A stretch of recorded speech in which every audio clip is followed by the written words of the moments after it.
वो देख उसके ना 10th में 95% आए थे। वो देख उसने 12th में बोर्ड में टॉप किया था। दोस्तों, अगर आप ये तीनों मेथड को ठीक से अप्लाई कर रहे हो तो मैं आपको एक चीज़ की अश्योरिटी दूंगा कि आपका रिजल्ट जो है वो सच में बहुत ही अच्छा आएगा।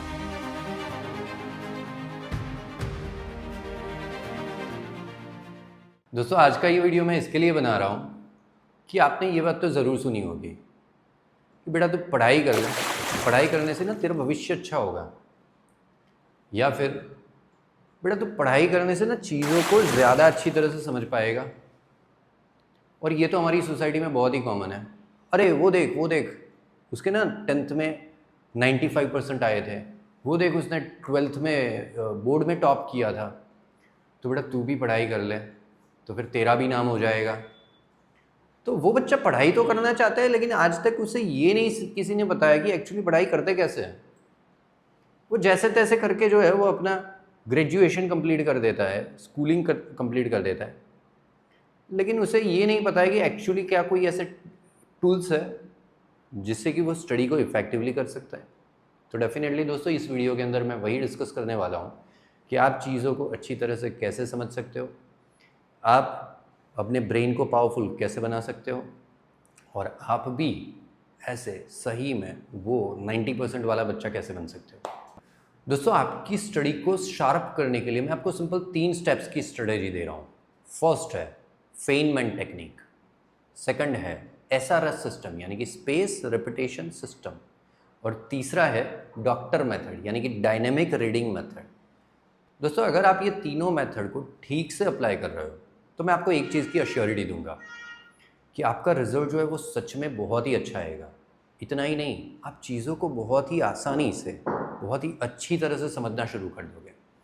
तो चलिए शुरू करते हैं फर्स्ट मेथड फेनमैन टेक्निक से। दोस्तों, ये इनोवेटिव मेथड रिचार्ड फेनमैन नाम के एक फिजिक्स साइंटिस्ट ने डिस्कवर की थी। ये मेथड मेनली एक रिसर्च के बेस के ऊपर है, जहां पर यह बताया गया है कि एक नॉर्मल इंसान की याद रखने की क्षमता कुछ इस प्रकार से होती है।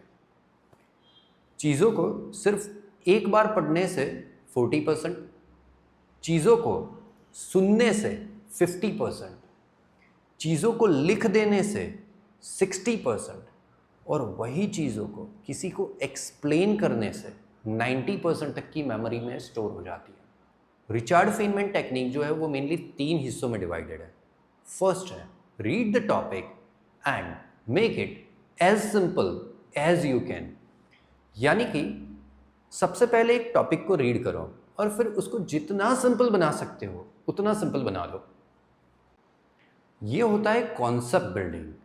दोस्तों, अगर आपने एक बार अपने कॉन्सेप्ट को मजबूत कर लिया तो फिर उसे कोई हिला नहीं सकता। आपको वही चीज़ लंबे टाइम तक याद रहेगी। आपने चीज़ों को सिंपल करके समझ लिया है तो मान लो वो आपकी मेमोरी के अंदर स्टोर हो चुकी है। दोस्तों, अगर आप ये ईमानदारी से कर रहे हो तो जो टॉपिक, जो सब्जेक्ट आपको पहले हार्ड लगते थे, वही सब्जेक्ट अब आपको इंटरेस्टिंग लगेंगे। वो आपको पहले के जैसे डराएंगे बिल्कुल भी नहीं। तो दोस्तों, फर्स्ट टेक्निक बहुत ही इंपॉर्टेंट है। उसके बाद सेकेंडरी टेक्निक जो है वो काफ़ी इंटरेस्टिंग है। इस टॉपिक के अंदर आपको क्या करना है, explain it like a 5 year age child, यानी कि आपको एक जैसे 5 साल के बच्चे को इमेजिन करना है। वो आपके सामने बैठा हुआ है और आपको उसी को पूरे दिल से, पूरी शिद्दत से वो टॉपिक एक्सप्लेन करना है। जिसे उस टॉपिक के बारे में कुछ भी पता नहीं है, अगर आप उसको एक्सप्लेन करने में सफल होते हो तो ये बात ध्यान रखना कि आप उस टॉपिक को सही में बहुत ही अच्छी तरह से समझ चुके हो।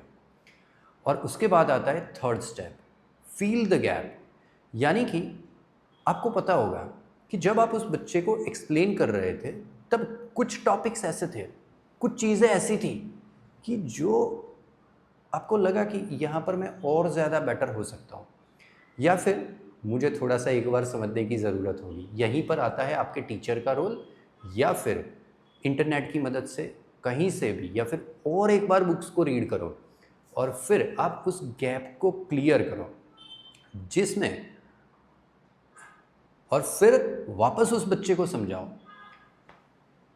अगर दोस्तों आप ये फेनमैन टेक्निक इफ़ेक्टिवली यूज़ कर रहे हो तो डेफिनेटली आप भी श्योर होंगे कि आपका जो कॉन्सेप्ट है, आपका जो सब्जेक्ट है वो बहुत ही मजबूत हो जाएगा।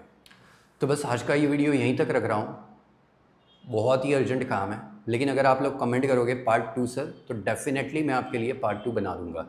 धन्यवाद।